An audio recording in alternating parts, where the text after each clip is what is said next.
Good evening, welcome to Cardiff City TV. He'll shoot and he'll score! One in the area! And it's not, we did it!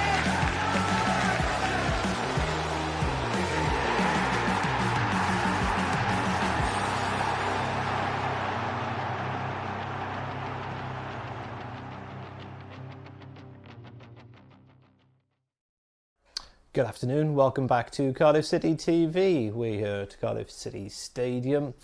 The Bluebirds have headed north to Sheffield United. The Steel City hosting the Bluebirds this afternoon as Cardiff look to extend their unbeaten run at Bramall Lane. Unbeaten in the last 6 visits, in fact, to that storied old ground. And of course, everyone remembers the Bluebirds' last visit there. Anthony Pilkington's dramatic late equaliser en route to promotion to the Premier League for the Bluebirds. Very different story this time around, of course. Cardiff are 17th in the Championship table. Promotion attention is all on the host this afternoon as Paul Heckingbottom's men look to solidify 6th position in the Championship table. They're looking to hold off a team that we will play in midweek, in fact. Middlesbrough, that rearranged fixture coming up this midweek. Middlesbrough in 7th place in the table at the moment, looking to reel in Sheffield United. For the Bluebirds then, it's pride and future contracts and future consideration from the manager to play for. We'll hear from the manager in a few minutes' time, as we always do here on Pre-Match Live. We'll also hear from Ruben Colwill this afternoon. Doesn't do a lot of press, so it was an interesting conversation yesterday with Ruben Colwill and his thoughts on this end of the season. And we'll also catch up with my colleague Connor Pearce, who is in position on the gantry at Bramall Lane, ready to bring you live audio coverage of the game this afternoon. If you're watching and tuning into the game to watch, thank you very much for doing so. You've got myself on commentary this afternoon. And the team news then is that Cardiff continue to reshuffle their pack, as Steve Morrison has done in recent weeks. It means a return for captain Joe Rolls, thankfully, who's been a miss for the last few games with that troublesome hip injury that forced him off late on in the 2-1 win against Reading. Well, he's back this afternoon, and he's back in a midfield 3 with Ryan Wintle and Tommy Doyle that have performed so well when they've been paired together as a threesome. There's also a change in the back 3. Curtis Nelson remains in place, as does Perry and G, but Ollie Denham comes back in. He performed so well on Good Friday away at Hull. Dropped out of the team on the Easter Monday game at home against Luton, but comes back in this afternoon. And there's a change up front where Max Waters has shaken off a troublesome ankle injury that's cost him the last few months of this Championship season, and he comes back in this afternoon and notably starts alongside another striker, which is something he hasn't had the fortune of doing in his limited minutes here at Cardiff City. So he starts alongside Jordan Hugill this afternoon and probably gives us a fairer reflection on his minutes on the pitch this afternoon in order to judge him, because playing alongside a natural number 9 and being able to play off the shoulder of the last defender is far more suited to his game. So it'll be interesting to see how he goes after a couple of months out on the sidelines. Great to see him get back and have some minutes before the end of this season. So the Cardiff team in full then, before we throw over to some pre-match thoughts from the manager Steve Morrison. It's Dylan Phillips continuing in goals. It's a back 3 from right to left of Perry and G, Curtis Nelson and Ollie Denham.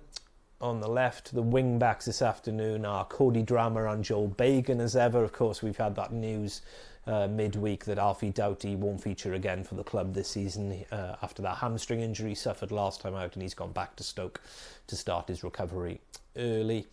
The aforementioned midfield 3 of captain Joe Rolls, Ryan Wintle in the deep lying role, and Tommy Doyle probably pushed a little further forward as the number 10, and the strike pairing of Jordan Hugill and Max Waters up front. Now, Steve Morrison had plenty to say ahead of this game. More communication again with the press on what his thoughts are for what's going to be a huge rebuilding job at this football club in the summer. This is what he had to say. When I was a player, going to Bramwell Lane and playing there was enough motivation I needed for anything. It's a fantastic place to go and play. The atmosphere, if the weather's nice, that'll add to it. The atmosphere will be fantastic. As a player, it's a game you should be thoroughly looking forward to. Message to the players will be that obviously if you don't turn up, you'll get turned over, because obviously they're a really, really good team. No different to what we say to them normally. We've got to enjoy that pressure. Got to start realising you have to play with pressure, because it's a pressured environment. At the end of the day, we want to win the game of football, and we'll go there and I'll pick the team that I think will be best suited for that game. And hopefully we can help the teams around them and beat them, and obviously stop them on their way to possibly getting in the playoffs. We're not on a comparison to Sheffield United. They've got players in their team on 40 grand a week, so it's not a comparison. At the end of the day, I said we've got to stop worrying about everyone else. We've just got to concentrate on ourselves and what we're going to do and how we're going to do it in the way we think is the best way we can, and wholly focused on ourselves and what we think is the best plan going forward with the group of players we've got, whether that's this season or next season. Hopefully that will be all we need. It is exciting. Obviously, as I said, I think I said it when I got the job, the pressure starts now. Now we're safe. This is the pressure now. This is the getting it right. This is the millions of conversations, the millions of ideas that we've spoke about. Now we've nailed it down to exactly how we want it and what we want. The pressure now becomes delivering. Obviously, we've still got 4 games to go. Obviously, we want to get as many positive results as we can. The big job now is to giving the fans and the football club a team that they can be really, really proud of under my watch next season. And it's something we will work hard over the summer doing. We're working hard doing it now. But obviously, once the transfer window opens, I think it's June the 1st or whatever it might be, we'll be working incredibly hard. We will have our holidays, but they won't be. My holiday won't be holidays like it was previously. I'll be working as hard as I can to make sure that when we come back on the 22nd of June, that as many of those bodies are in as I can. And then in the short pre-season, which is only 5 weeks this year, we start nailing everything down player-wise, culture-wise, and we're ready to go come 30th of July.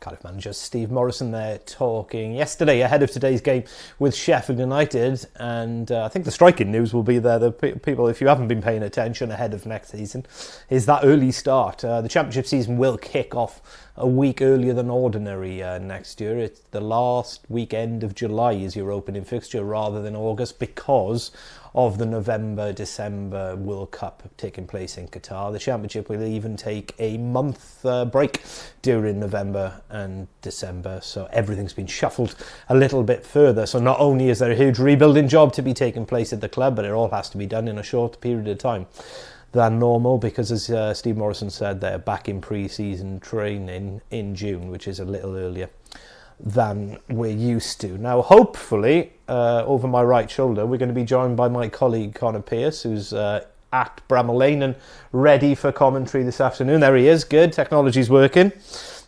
Connor, at Bramall Lane this afternoon, a storied old ground, and another team, the second of 3 in consecutive games for Cardiff, who are really fighting to regain that Premier League status. Yeah, absolutely. It's the last bit of the Championship that's still got something riding on it. Unfortunately, it looks that the 3 relegated sides are all but decided the same in the top 2. So it's really this race for the playoffs that's what's left to compete for in the division.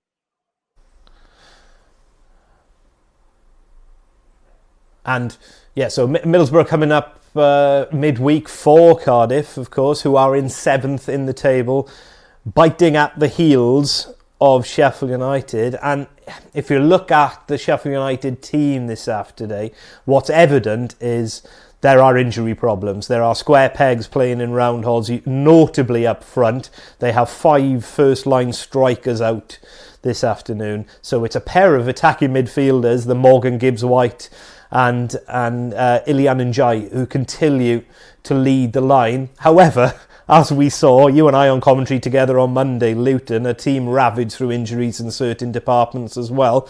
And it doesn't seem to matter. If you've got momentum on your side and you're hungry enough going into these closing weeks of the season, you can still make amends in what you need. Definitely. It's all about momentum at this stage. And for Sheffield United, they haven't had the best recent run. But they have the quality in that squad, that's undoubted. And speaking to my opposite number here at Bramall Lane, trying to ascertain formations of each side for our respective commentary, he told me that he doesn't quite know even how the Blades are going to line up in terms of that attacking option this afternoon. It could be that Gibbs-White pushes forward. It could be that they play almost without a recognised centre forward and just kind of play with a midfielder streaming forward. He said that he will have to wait and see, and I guess that we'll have to do the same. Yeah, that's really interesting to see. So the last time out, Morgan Gibbs-White almost floated as a support striker, pushing forward from a number 10 position. Ndiaye, the young attacking midfielder we see in the team there, started through the middle as a makeshift, almost a false 9, again, drop in deep. And then you need midfield support runners, the likes of Gibbs-White and Berg, to get forward and fill that hole. The interesting one, of course, is that, and it looks like they've, on the graphic there, they've got Ben Osborne playing on the right-hand side of the back 5 today, which will be interesting again. So you've got 2 left-footed players in the 2 full-back areas, another indication of, look, even a big squad, and a squad that, as Steve Morrison said, they got some very well-paid players in this squad. There's depth there, but that depth is being tested. It is, and it's fortunate for the Bluebirds, but unfortunate for the hosts that all of their injuries seem concentrated in 3 key positions. 3 out up front: Ollie McBurney, Ryan Brewster, David McGoldrick. Baldock and Bogle, those familiar faces on the right wing, aren't there. So as you say, Osborne's playing on his weaker foot. And of course, at centre half, Jack O'Connell and Charlie Good. It is a depleted side, not in the best of form, but they still will be looking and pushing for that final playoff place. And with 3 games left of the season, it doesn't matter how you get them. From a Sheffield United perspective, it's all about just picking up those points. From a Cardiff point of view then, Connor, let's have a quick chat about Curtis Nelson. Looks like we're going to see him get an opportunity in the centre of a back 3 this afternoon, which many believe is his probably natural role if we're going to be playing this formation, but something he hasn't been afforded the luxury of doing, because when we played this formation at the start of the season and he was fit, invariably he was on the left of the 3, which is now occupied from Ollie Denham. So it'd be interesting to see how he goes in the middle this afternoon. Absolutely will, and it's something that I think Steve Morrison, looking to the future with these 3 defenders, who I'm sure will be central to his plans going forward. But it's been fantastic to see different shapes and different formations. Perhaps the results haven't quite come, but close game against Luton on Monday, trying something new, and that's what it's all about in these final few games of the campaign. Not too much up for grabs in terms of the league table, but all about getting set and making sure that those who are here next season are comfortable in a range of positions, particularly across the back.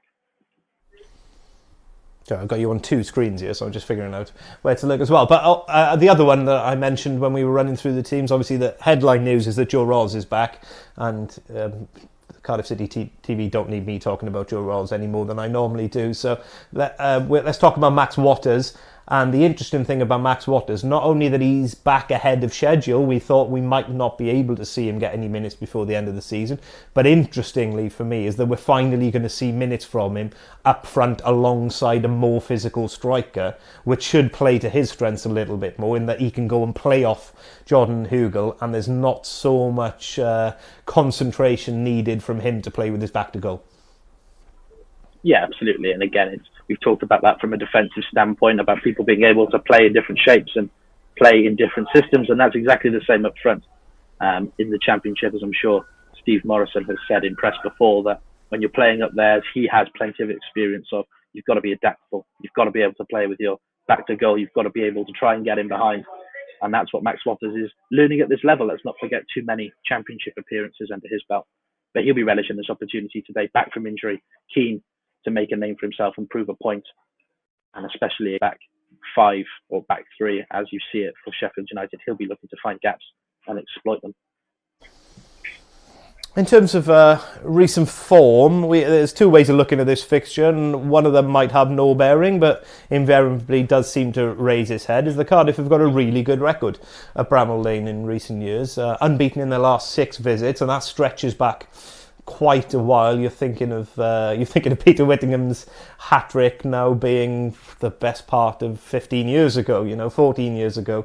We're going back that far with good form at Bramall Lane. We all remember Anthony Pilkington's equaliser. I believe you've got Sam Roberts on co-commentary with you this afternoon. His shining glory at Bramall Lane last time out. But then you look at Sheffield United's current record at home. 6 wins in their last 16, all have come at home, and although they lost that game last time out at home to Reading, a very surprise fixture, they were unbeaten in 12 before that. So Bramall Lane has been a real fortress for them in the second half of this season when their form has turned around. Yeah, it has been, and it's been such an up and down season for Sheffield United, obviously hotly favoured to return to the Premier League with the squad that they had, and obviously with Slavisia the season, but it didn't quite go how most expected, and credit to Paul Heckingbottom, who's done a good job of getting the best out of this talented group of players that he has at his disposal. But in terms of their home form, actually it gets to that part of the season, I go back to Sheffield United and the position they're in, where there's expectation, they need to get the points, and if you look at the games, they've got QPR away and then an already promoted Fulham, I believe, on final day, which could be an interesting battle if the title is still up for grabs. From a Sheffield United perspective, they will be looking to pick up those points today, get them on the board at home before you face those tough tasks on the road. And I think that might play into how the two sides shape up this afternoon. It might leave a little bit of space for the Blues to get in on the counter. Yeah, good point. Thanks for joining us, Connor. Have yourself a good call. Connor Pearce and Sam Roberts on live audio commentary this afternoon on Cardiff City TV. You've got myself if you're tuning in and paying to watch the game, and thank you for doing so. Sheffield United team then looking to cling on to that final playoff spot. All the pressure on the Blades this afternoon. Cardiff looking to experiment a little bit ahead of next season, and one player this afternoon who's had to settle for a place on the bench despite some good form in recent weeks. That man is Ruben Colwell. We caught up with Ruben yesterday. We're going to listen to that interview or watch that interview that we caught up with him, and then the other side of these messages, you've got live commentary of the Bluebirds and Sheffield United at Bramall Lane. Ruben, Sheffield United, our opponents on Saturday. It's going to be a tough test against a team looking to get into the top 6. What do you make of the game we've got facing us? The fans are all going to be up for it, obviously, as well as the players. So we've just got to go there, be calm and try and settle the crowd, settle the atmosphere. It's going to be a tough game. They're obviously a good team, doing really well in the league. They're pushing for the playoffs, and so they're going to be really up for it, and we've just got to match that, and then hopefully we can get a result. And in the last few games, you've been playing in an advanced role in midfield and up front a little bit as well. How are you finding that, playing across the pitch and getting experience in playing in new positions? Yeah, I'm really enjoying it. Obviously, it's great to be playing. Obviously, I don't mind where anywhere will do for me as long as I'm playing well. But yeah, I think it's really good to learn different positions and get a better understanding of the game and where to pass the balls if you're in a different position and stuff. So yes, it's good. Your relationship with Isaac on the pitch and off the pitch, it must be helpful when you are playing in perhaps an unfamiliar role to have someone else on the pitch that you know so well, and your games match up really well, don't they? Yeah, definitely. I think since we were kids, he's been rapid, and I've been playing balls through to him. So it's nice to get that link up now when we're in the first team, and it's always easier when you're playing with someone who you know their game inside out and they know yours inside out. So yeah, it definitely makes it easier. In terms of that, we've seen a variety of different formations, different systems and shapes in the last couple of games. How have you enjoyed that as well from a whole team perspective? Trying new things on the training ground, seeing what works and seeing what suits you best. Yeah, I think it's really good. I think that's definitely what we need. We need to do that to get our style of play and stuff settled down and try and get a fully a full understanding of how we want to move forward next season. Yeah, and I've really enjoyed it. Obviously, it's great to change things up tactically and learn different formations and different styles of play and stuff. So yeah, I think it's good for us all. With Steve in the 23s, I was sort of playing more out wide. Obviously, this season I played a bit up front and a bit as an attacking midfield player. So it's just sort of be prepared for when you're going to play, be ready. Just try and take your chances, and if you take your chances when you play, then you play more. So I'm into the season is to play as many games as I can, and that hasn't changed. I want to play every game from now to the end of the season, and hopefully pick up some wins and some goals and assists. So that'll be nice.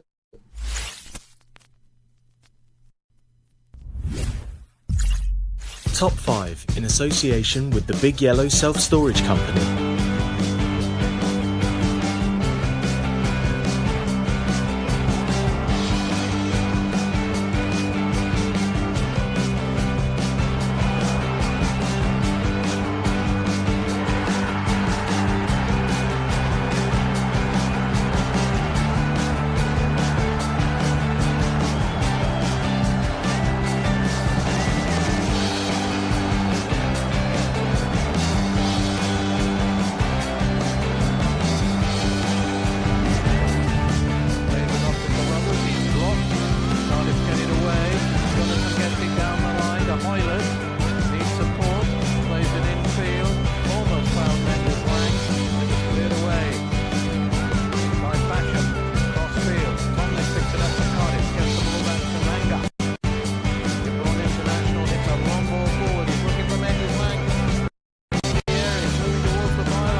Cardiff City win 3 flick-ons in the space of a matter of seconds, and the third and final finds Pilkington in the right-hand side of the area.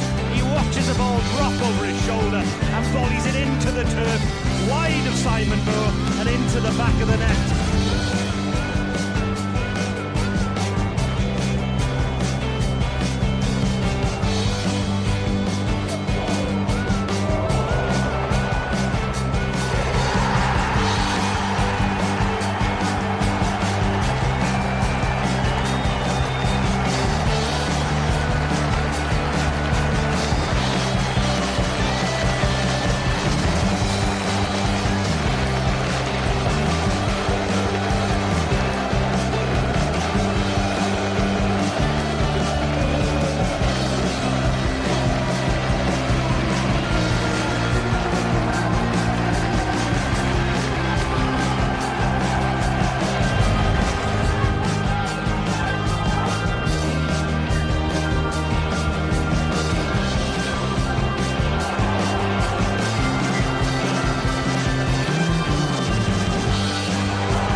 Good evening, welcome to Cardiff City TV. Bolton, he'll shoot and he'll score! One in the area! And it's not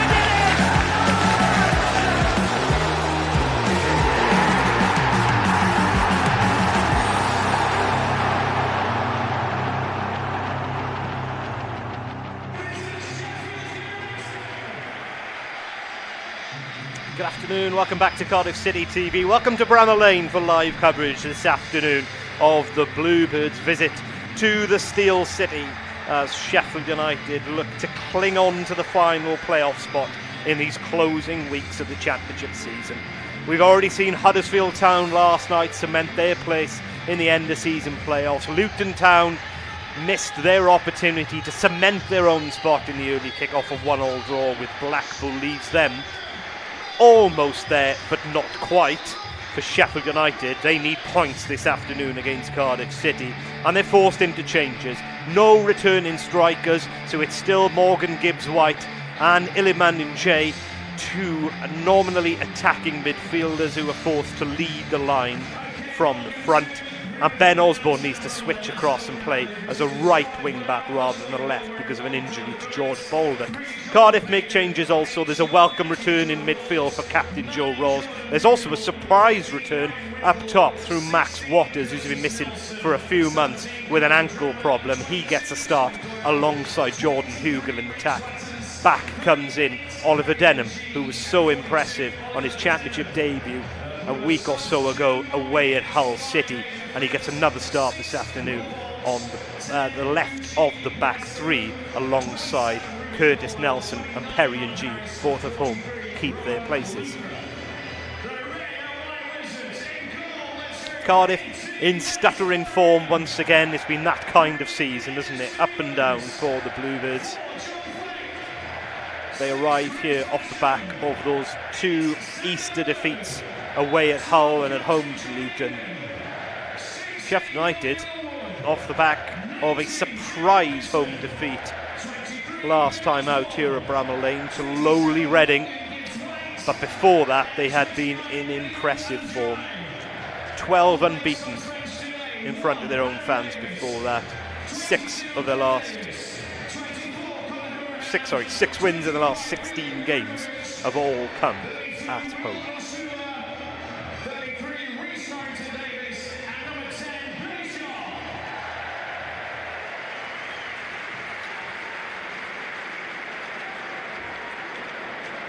Ladies and gentlemen, last week the family that is Sheffield United lost one of its own. Brendan Tingle was a face familiar to fans as he stood guard in between the two dugouts over the Place tunnel. Brendan was extremely well liked by all the Blades playing staff and management, and during his many years of service, and of course by his colleagues at Bramall Lane, he was an important part of the MATCHDAY team. A big man with an even bigger heart and a sense of humour to match, Brendan had character in abundance. We will all miss Brendan greatly, and especially the backs of Wangham's position on the top of the dugout for all to help themselves. The thoughts of all connected with Sheffield United go out to his family and his endless number of friends. In addition, over the course of the last year, many Blades have also passed away. So as well as Brendan, we now take a moment